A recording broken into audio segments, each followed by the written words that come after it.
War and the Cold War, and that's Finland. History has taught us that Russia respects only strength and resolve. Russia's current war is based on imperialistic ambitions that go beyond Ukraine. The Kremlin's appetite does not diminish when fed, it only grows. Take it from us. Whatever happens in this war, Russia will remain a long-term strategic threat to Euro-Atlantic security. Rather than encourage, we need to keep it at bay. Of course, we need to be open for re-engagement in the future if Russia started to adhere to international law again. But going forward, it would be a mistake to let go of our deterrence or rebuild strategic dependency on Russia. And this goes for all of Europe. So far, we have not seen any sign that President Putin has any genuine will to negotiate a lasting agreement. On the contrary. A week ago on Monday, on the 3rd anniversary of Russia's invasion, Russia launched the so far largest drone attack on Ukraine. That is not what you would expect from someone who is truly interested in peace. There is no reason whatsoever to believe that Putin has moderated his demands from those he laid out in December 2021. Demands that, if accepted, would roll back decades of progress in European security. Caving to these demands would expose Europe to further aggression. Instead, our objective must be a just, lasting peace that respects international law, including the prohibition of annexation of territory through the use of force. Let me emphasize, peace does not and must not mean submission. True peace is built on justice, accountability, and deterrence. We must not mistake a temporary pause for a sustainable peace. If in doubt, you can ask the Baltic states what kind of peace it was to live under Russian, or back then Soviet, occupation. Deported civilians, missing children, a massive setback in prosperity and subpar living standards for decades, no political or personal freedoms. You can call that peace, but it's not something the brave Ukrainians have been sacrificing their lives for, or what they or anyone would deserve going forward. Secondly, any negotiations with Russia may not lead to an agreement that changes the European security architecture, its principles and commitments. Europe's security is not a bargaining chip. Russia will only have an interest in committing to an agreement when they understand that they cannot reach their goal of subjugating Ukraine through military or other means. The policy of Mr. Putin and his henchmen is based on the belief that time is on their side, that we, the Western people in general, are weak, divided, and looking for a way out of the war at almost any cost. They believe that Russia could simply outlast us. We not only have to prove them wrong, in fact, we already have done so in the past 3 years. Let's not forget, Russia thought they would take Kiev in a matter of days, and Europe would just sit still and watch, and continue buying Russian gas. How wrong they were. In fact, the course of action we, Europe, have taken in the past 3 years is exactly the right one. Provide military assistance to Ukraine and put economic pressure on Russia. The medicine is working, but we are not just done yet. To secure a peace that can last, Ukraine needs a strong deterrent against any future aggression. Without such guarantees, any truce or a ceasefire is only an invitation for Russia to regroup and return. We have seen this time and again. We must not repeat the mistakes made with the Minsk agreements. The most credible security guarantee would be NATO membership. Before that happens, but also thereafter, the required deterrence must be based primarily on Ukraine's own defense forces, firmly supported by external assistance and credible security arrangements provided by Europe and the US. In parallel to supporting Ukraine, Russia's position must be further weakened. Sanctions must be strengthened and their implementation made more effective. Russia's war economy is already showing serious cracks. We must also find a way to use the frozen Russian assets, around 200 billion euros in Europe, to support Ukraine and compensate for the damage Russia's aggression has caused. We Finns know from experience that Russia is a skillful but unreliable negotiator. One of our foremost diplomats and later President Paasikivi was on several occasions on the other side of the table from Stalin and Molotov when our existence as an independent country was on the line in the 1930s and 1940s. He summed it up like this: the constant policy of the Russians is to get what they can with as little as possible and then come back asking for more. They never sacrifice their immediate interests for future objectives. They are immune to any ethical, human, or abstract legal factors. This is the Finnish experience.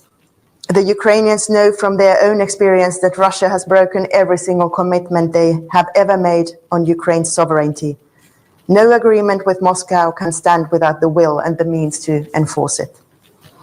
The merits of any agreement that may result from the talks that have been initiated between the US and Russia, or any group of countries for that matter, will not be judged on the day of the signing. They will be judged every day thereafter. To make sure that the deal is a good one, the US will need Europeans. Dear friends, history has shown that when Europe and the United States stand together, we are an unbreakable force for peace, security, and freedom. Transatlantic partnership has historically been strong, and it must remain so. President Trump is certainly right that we in Europe must do more for our own security. But for both the US and Europe to succeed in bringing peace to Ukraine and strengthening transatlantic security, we must build peace through the strength of alliances. This applies to security and defense, but also to the global economic and technological competition. On the British Isles, as well as on the European continent, we share the same concerns about the future. We are determined to act so that we can shape that future, rather than being shaped by it. The UK's contribution to European security is not just historic, it is essential. From both world wars to the present day, Britain has stood firm when freedom has been at stake. Prime Minister Starmer's recent commitment to increasing defence spending is a powerful and timely message. It coincides with similar decisions across Europe. We are stepping up. Together, the EU and the UK have a GDP almost 10 times the size of Russia. We have the means. Whether we have the political will is a question of priority, and no priority is higher than keeping our citizens safe and free. By doing more as Europe, we also show with actions our value as trusted, indispensable transatlantic partner. Sir Winston Churchill once said, "To each there comes a moment when they are figuratively tapped on the shoulder and offered the chance to do a special thing, unique to them and their talents. This is Europe's moment. We must rise to it." I thank you so much for your attention.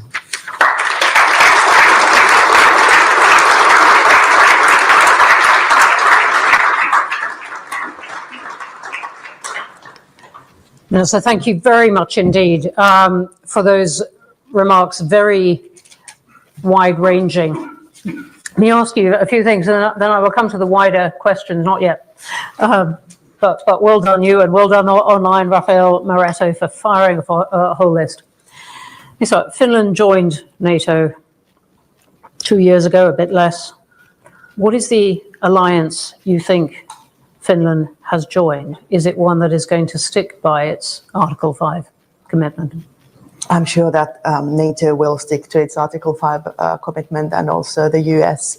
We have heard nothing which would be contrary to that. Indeed, President Trump and his administration have also ensured that they stick to NATO and its commitments. And in any case, I guess Finland and its own history show that we never relied on outside help anyway. We have always put our own defense first. And again, we joined NATO only 2 years ago together with Sweden. And we know that, well, we are net contributors to the alliance, and we would very much like to be that also in the future. But having said this, it's very important that all of our European partners also step up in this. What would you like to see from them? Finland is obviously making a much greater contribution to defence. They've got now firm plans for 3.3% of GDP by 2032, but that isn't where the whole of the EU is. What would you like to see from them? I think the EU is already doing a tremendous job, and Ursula von der Leyen, the Commission President, she published today the ideas on how we as the European Union will be stepping up in terms of defense and deterrence.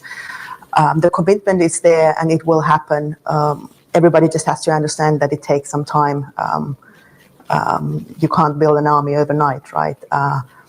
And we are, of course, happy to share the burden, and I think the course of action which has been there in the past 3 years already is exactly the right one. We just have to continue. And I'm saying this because there's been so much Europe bashing in the past weeks. But I think what Europe has done is exactly the right thing. We have aided Ukraine, we have put economic pressure on Russia, and we have, perhaps too slowly, but still started as individual countries to ramp up our defense industries and our defense.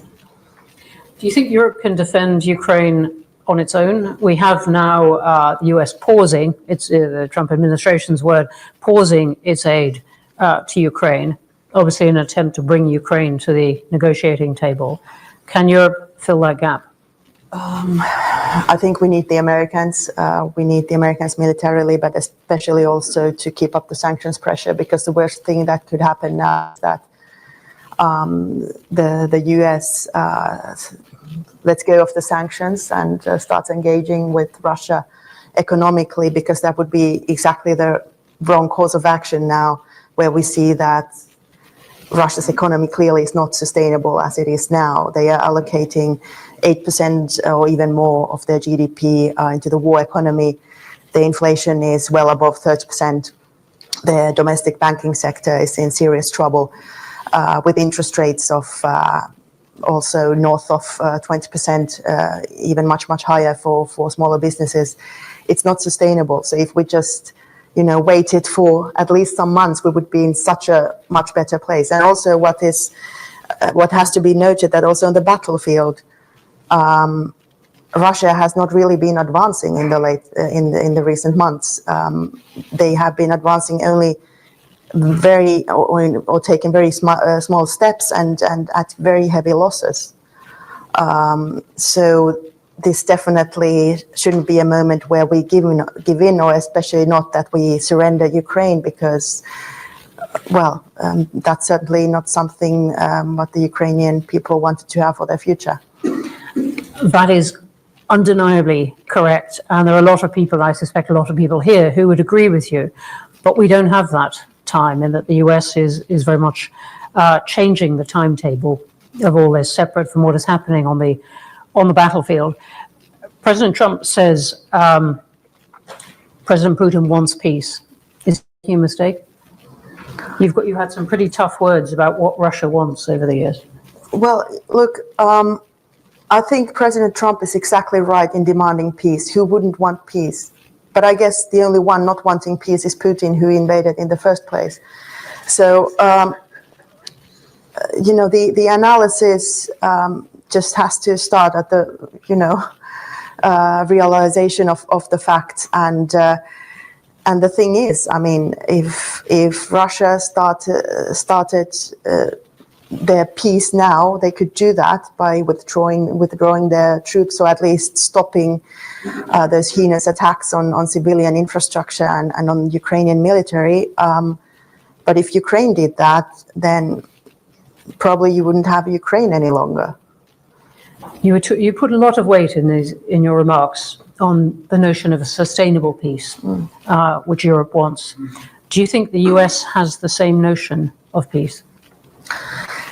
Well, our message to our friends in America is that history will judge us by the developments after the signing of the agreement, not just that moment when any possible agreement is being signed. And unfortunately, the experience we have as Europe from the Russians is that, especially now during Putin's rule, they are not willing to make any compromises. They have only been advancing. If you look at what, in Georgia, 2008, illegally annexing Crimea, 2014, then, the fighting in the eastern parts of Ukraine, the Minsk agreements which agreed on a ceasefire, but Russia violated the ceasefire almost immediately and just kept on advancing slowly but surely. This is, in my view, absolutely right. Yeah, that was one of the points that President Zelensky put to President Trump in the Oval Office, and it didn't go so well after that point. Do you think it's fair to say that we're dealing with an American administration that just sees it very, very differently?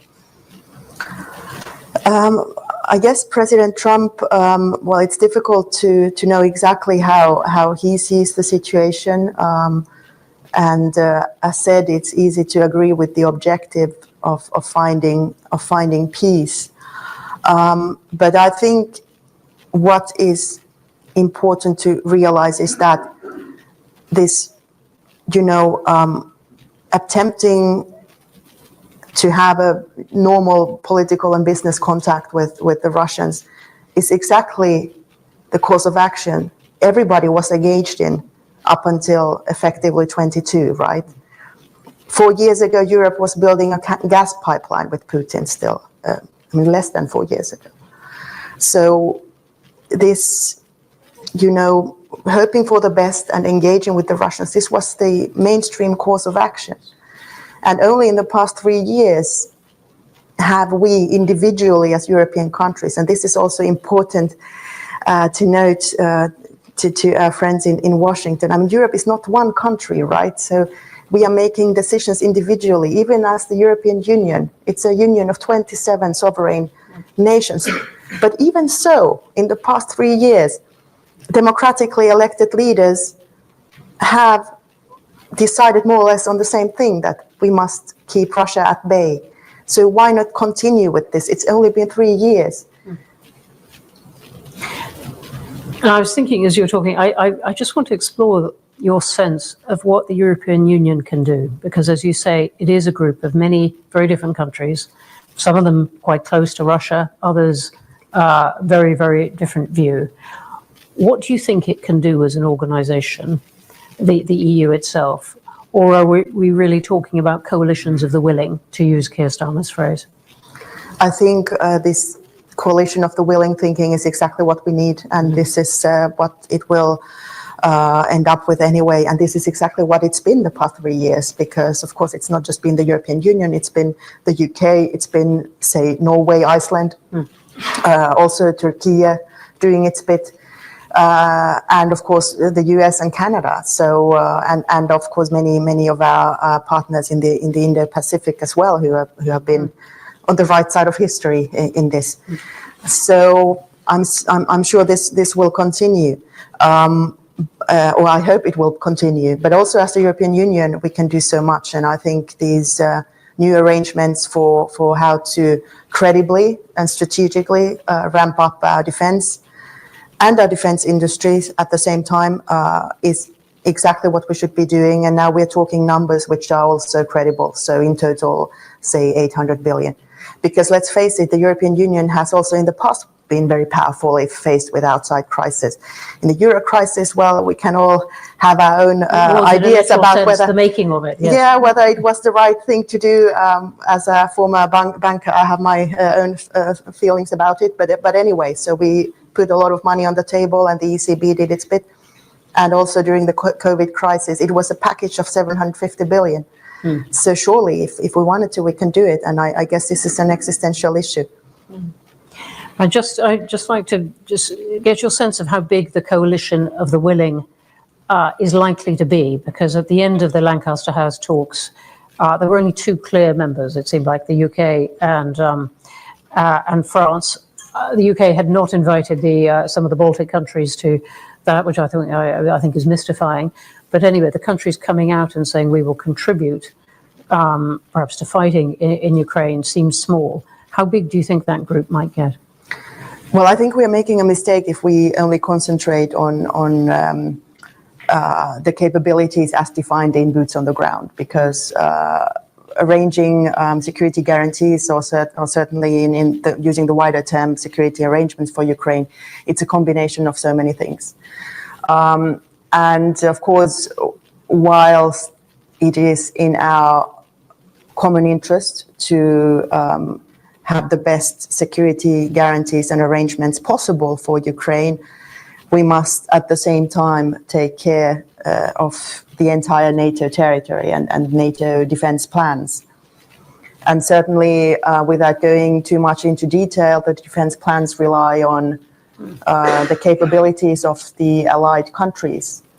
For instance, Finland having 1,340 kilometers of border with Russia, even though we are the fifth biggest contributor to Ukraine's military assistance, it's very unlikely that we will be the ones sending all of our troops over. And that's not even required. Border, yes. Yeah, well, I guess that's understood by everybody, but there's a lot. I mean, it's not even so much the boots on the ground. I mean, let's face it, Ukraine has probably the most capable army in Europe as we speak, and its size is tremendous. So the capabilities that Ukraine needs for their aid now and in the future is not just that. And while I say this, I have no disregard whatsoever for the UK's and France's plans to do that. But as the coalition of the willing, we will of course figure out the best package of different capabilities, and then work based on that. And if the US says no, its current position, Europe, go do it yourself. I would say that's very unfortunate if that happens, but still I think it's unlikely that it happens, because it's very much in the US interest to have a stable Europe, because certainly if only viewed from a business angle, 40% of the trade is basically in the world, it's transatlantic. So why sacrifice that? And certainly there's a lot to gain from overall the stability and the prosperity of the free world, which all of us have gained massively from. So also in that, plus I know from America traditionally, and at the end of the day, it's the American people who decide, and if somebody wants to have or really has freedom written on their hearts, it's the American people. So I'm sure at the end of the day, they will stick with Europe. You put yourself in your remarks very firmly on the side of those saying, take the frozen Russian assets and use them for the benefit of the Ukraine.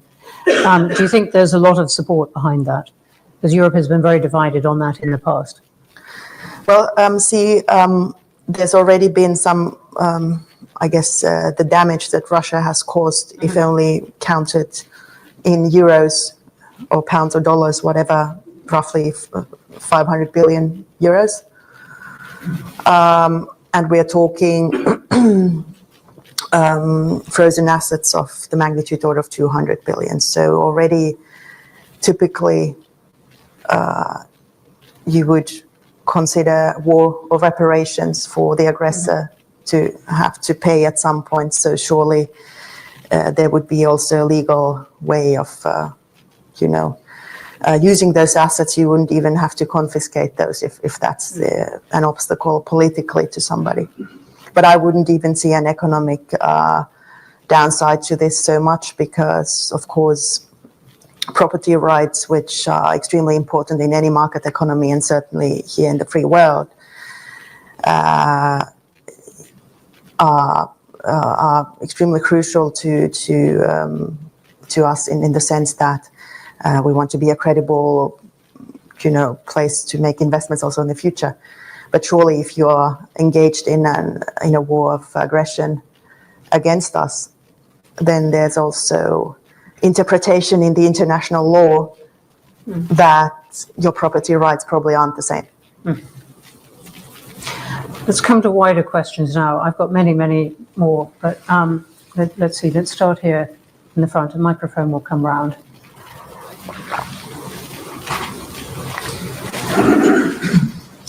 And if you could say who you are, please. So I'm Edward Lucas, and I'm one of the authors of the proposed rearmament bank. But my question is actually on something different, which is that you said the worst thing that can happen is that the Americans relax their sanctions. I think it could get worse than that. There are people in Washington who say Russia should have a free hand in Europe, that they want to win Russia as a friend against China. And they even say that they don't want American weapons, American-made weapons, used in what they call a border skirmish, some border skirmish with Russia. So where does that leave countries like you when you've placed a huge bet on buying the JASM, the vital deterrent missile that you have, and ordering the F-35, if you try and use these American weapons and a sign comes up saying software update needed and they don't work? Well, I'm more than convinced that America is not only interested in the future of the free world, but also in the future of the arms industry, and again, the business ties with Europe as well. Europe certainly, as a trading partner and as a market, if only looking at from the economic perspective, is not only much bigger, but also much more reliable than anything that Russia can offer, whose size is a tenth of our GDP, and also, I guess, the experience of companies trying to operate in Russia in the past 20 years has been, it's been quite a roller coaster ride. Thanks. James. Thank you, Bellman. Good morning, Minister. My name is James Nixie. I run the Russia and Eurasia programme here at Chatham House. Minister, you've talked a lot this morning about the Finnish experience and for Finns know Russia. Could you elaborate a little bit more on the specific experiences of the 1939 to 1940 Winter War and how that has affected your present-day security thinking? Thank you.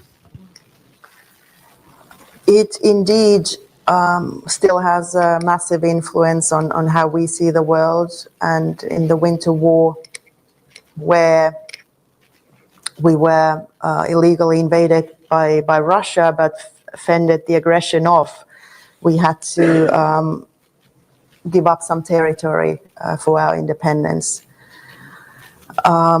But it certainly taught us the lesson, and of course this wasn't the first time that Russia has been trying to invade Finland or its neighboring countries, that we simply have to invest into our own defense and deterrence. And during the Winter War, nobody came to Finland's help. So perhaps the Finnish mindset has always been that we can do this alone, which is, of course, it's not the best scenario anyway, but also probably not the most realistic one also in this world.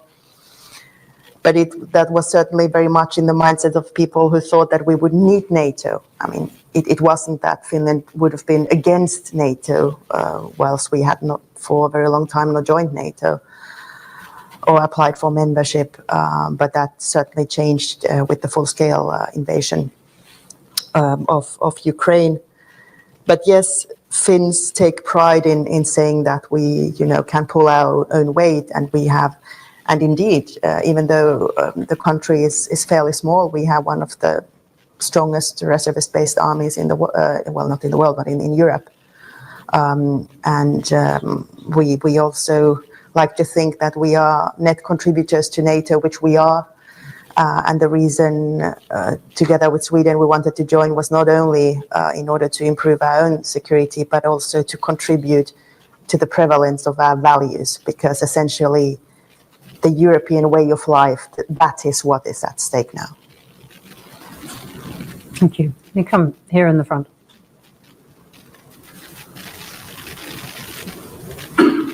Right in the front. Yes, thanks. Thank you very much. Isabel Hilton, journalist. Over the weekend, Mr. Hesketh, the US Defense Secretary, ordered the Pentagon to cease aggressive cyber operations against Russia. This at a time when Europe and all of us are experiencing all manner of grey zone warfare and cyber attacks from Russia. How do you explain this, and how concerned are you about this withdrawal of an effective defense of US allies against a constant grey zone warfare?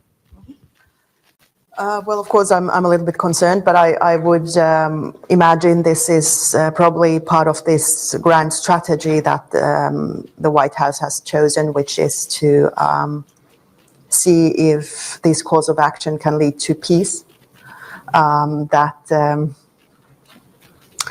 Effectively appeasing Russia and putting some pressure on Ukraine. In my personal view, it should be exactly the other way around. But I'm sure that, and I trust President Trump and his team will notice in due course that this probably doesn't work. I just want to take that point a little bit further, because I've been listening to many of the things you're saying, and many supporters of Ukraine would think, look, that would be great if this were the case. But it isn't. It isn't the view that the US is taking. It isn't the approach. Do you have a view on why the US is trying to bring Russia in from the cold? I'm not guessing any motives behind that. You see, I think the objective, I think President Trump is truly following two objectives, which I can fully agree with. And the first one is finding peace for Europe and in Ukraine. And the second thing is having Europe pull its weight better when it comes to security and defense. Our message is that what comes to peace, appeasing Russia has not helped in the past, and it probably doesn't help now either. So let's work together on a strategy how we can put an end to this killing on the battlefield, and especially targeting civilians. I was, the last time I was in Ukraine, I was in Kiev in January, and I visited the children's hospital, the largest in Ukraine, in Kiev, the Okhmitet one, which was hit by a Russian missile last summer. I remember that situation vividly because I was on my way to NATO summit in Washington, and then the news came that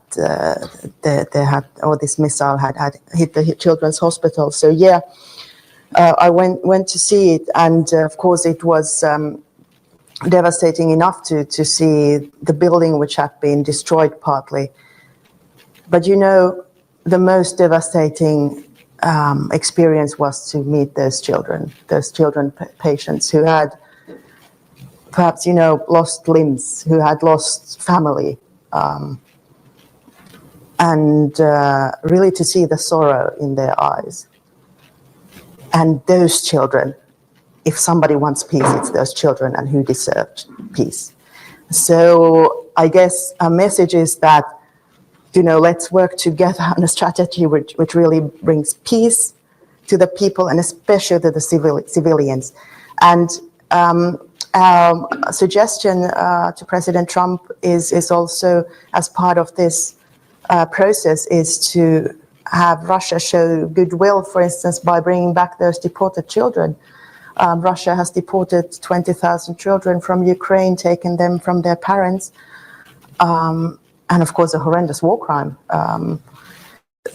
One of the worst things you can do in a war. So let's start with that. And I'm sure President Trump would agree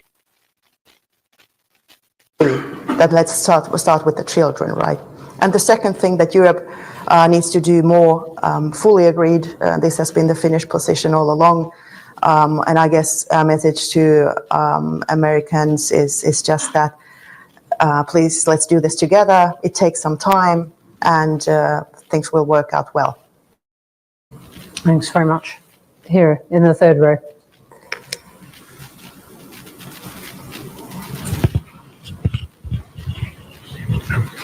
You'll need it online. My name is Gérard Regrand, and I'm a member of the Chatham House. In the wake of the UN resolution, If you could use that. where So that people can hear you online. you can hear me, can't you? I can hear you, but online they can't. No. In the wake of the UN resolution, where the US and Russia voted together, the global picture of NATO is under a cloud. Now, focusing on a smaller subject, which is that of the Ukraine situation, I ask, what can the willing expect from the United States in terms of cooperation to their cause in that particular part of the world? Does anything remain in place in the light of the recent decisions by the US government? Thank you. Well, again, I think this incident, what we saw at the UN the other week, This was an extraordinary moment, twice voting yes. against Europe on a matter of European security for the first time since 1945.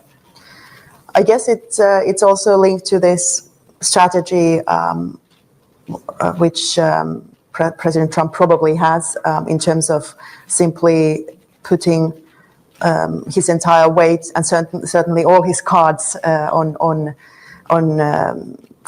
getting a peace deal.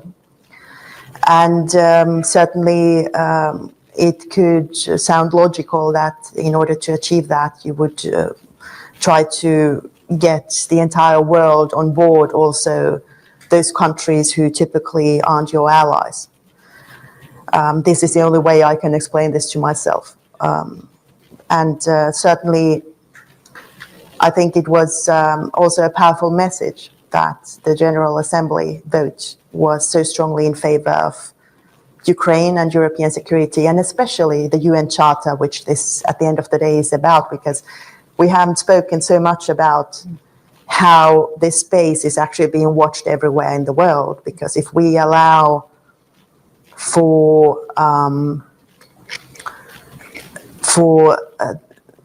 moving borders with the use of force, or subjugating another country, or taking away its sovereignty again by the use of force, or by threatening force, then certainly we can forget about the entire UN Charter. We know that military exports to Ukraine have been suspended. Does Starlink, is Starlink still available, or has that been cancelled too?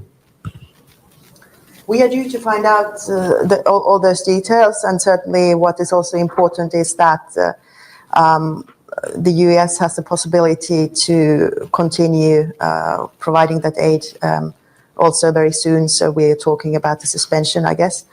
I'm convinced that this is linked to President Trump trying to have the minerals deal with Ukraine, and some sign that he expects that Ukraine would be willing to approach some sort of a peace deal.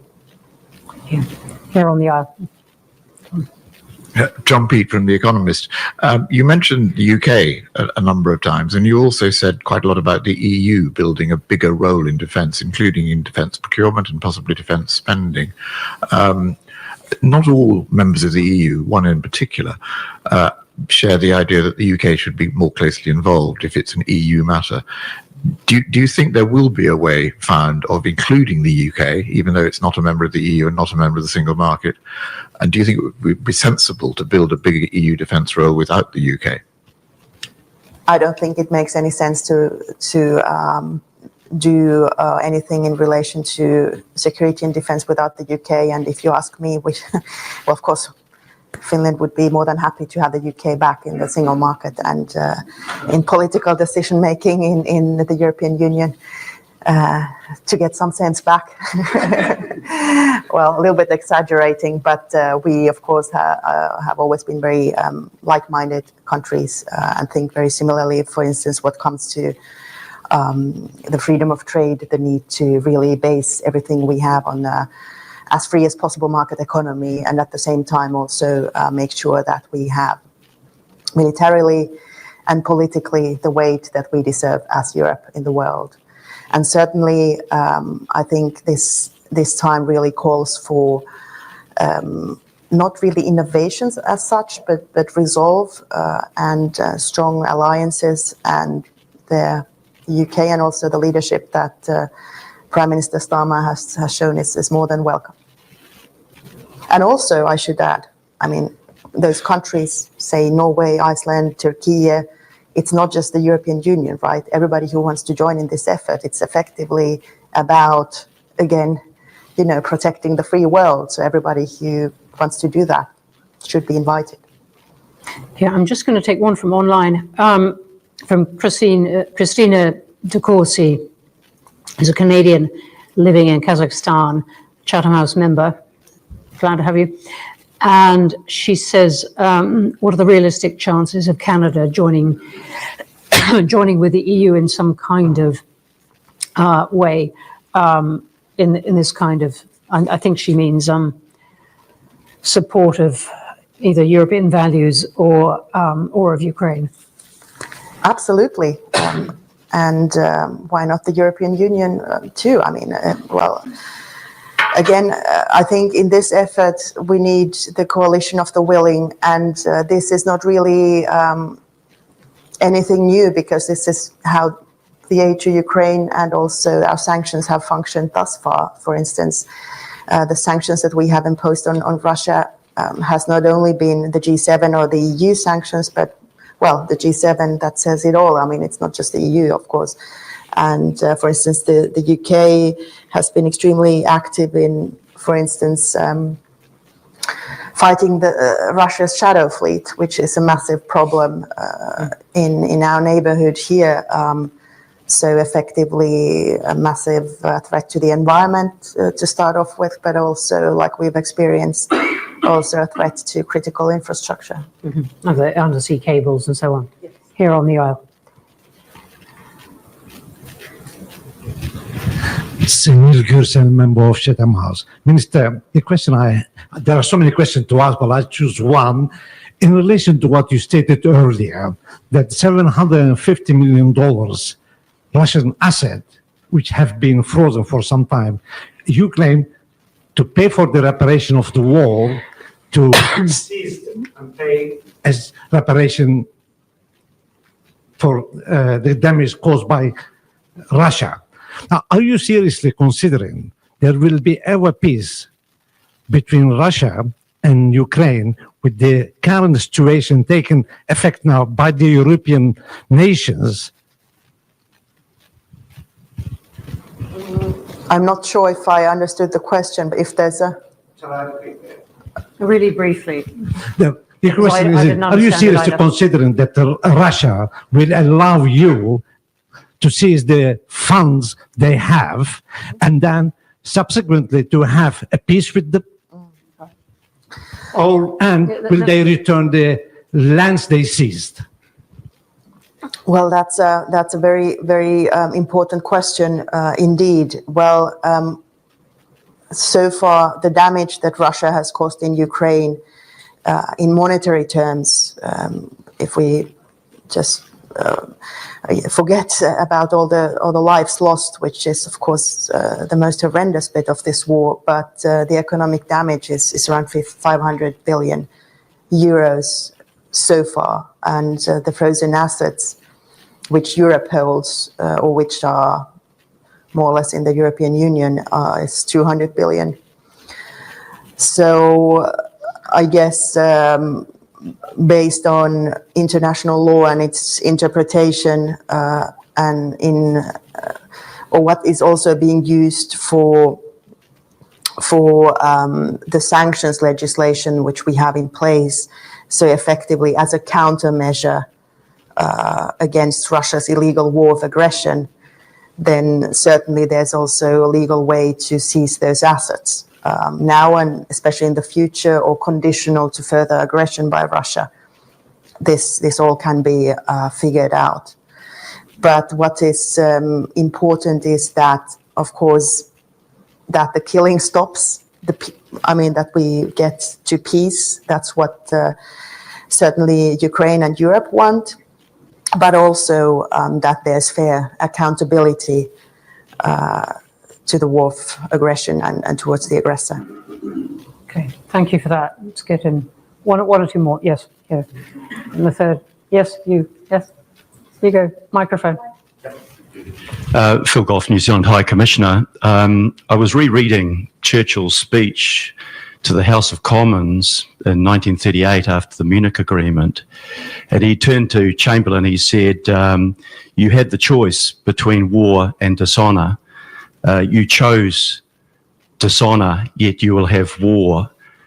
President Trump has restored the bust of Churchill to the Oval Office, but do you think he really understands history? I will limit myself to saying that in this time, and I did it myself, I quoted Sir Winston Churchill, and I think he has made very timeless remarks. Thank you both on that. Armida, in the front here.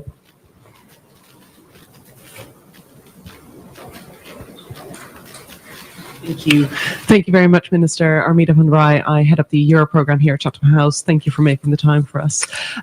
You described the challenge for Europe as essentially being twofold. One, maintaining support for Ukraine and enabling them as much as they can to deter Russia.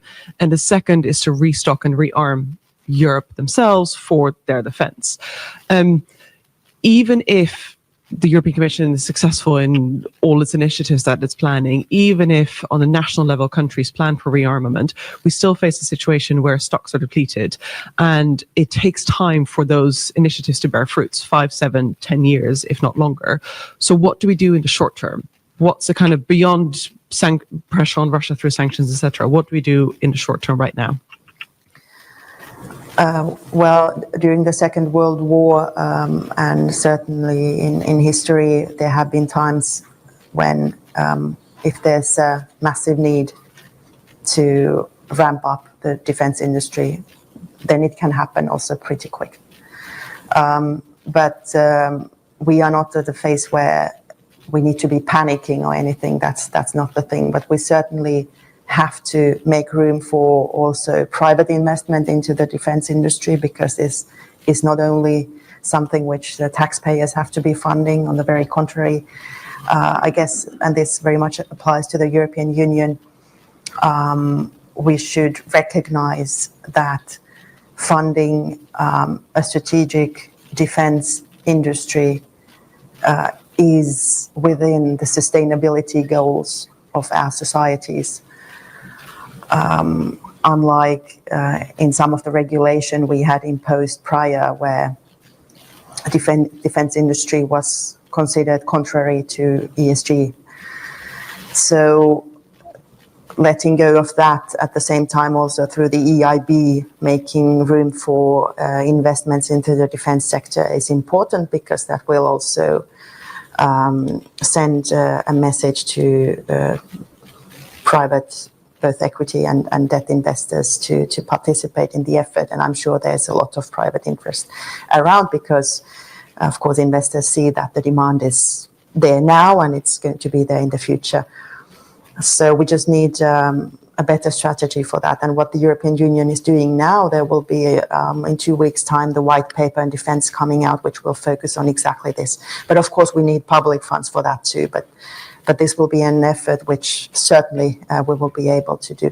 But it's a very important remark that you're making, because it's not sufficient if we only raise our defense spending, because if we end up just, paying for massive inflation on goods which are not there, on military goods, then it doesn't help so much. So instead of focusing only on the share of GDP that defense spending is or how high that is, we should certainly focus on the GDP and its growth as well. So competitiveness of Europe and including the UK, if you ask me.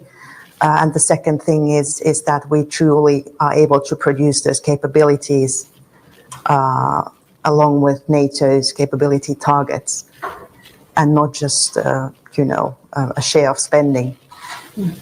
I'm going to squeeze in 2 questions on NATO that are online, with apologies to the many hands that have begun going up in the hall. And the 2 questions are: one, can you just tell us a bit about how integrated Finland now is in NATO in this short time you've had?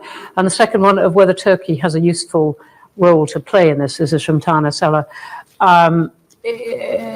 Turkey, obviously a member of NATO, on the other hand, as its finance minister has said in public at Chatham House, not observing the sanctions because it can't afford to and doesn't suit it. So what do you think of one more descriptive one, and then your view on Turkey? Well, Finland had been 30 years a peacetime partner of NATO, and our military was almost 100% interoperable with NATO on the day we joined.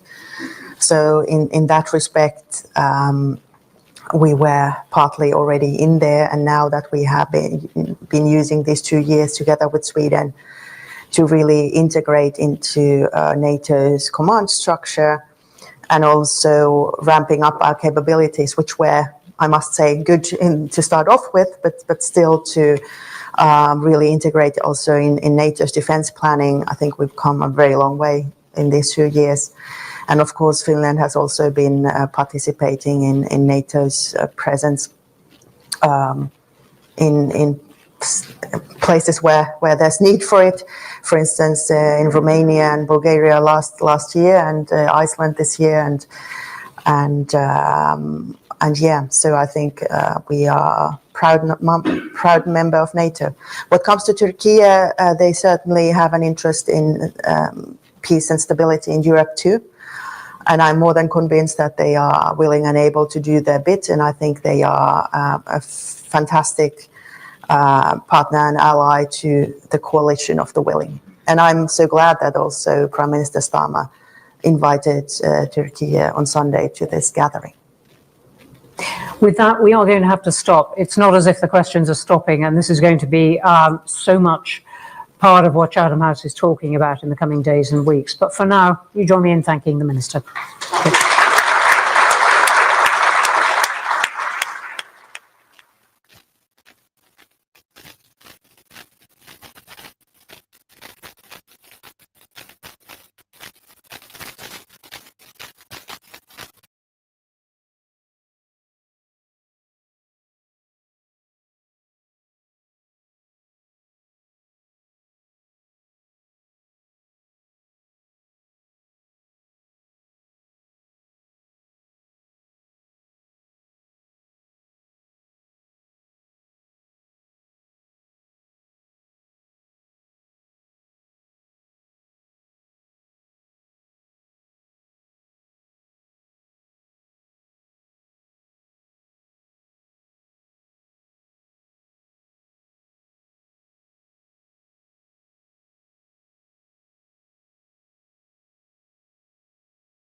you.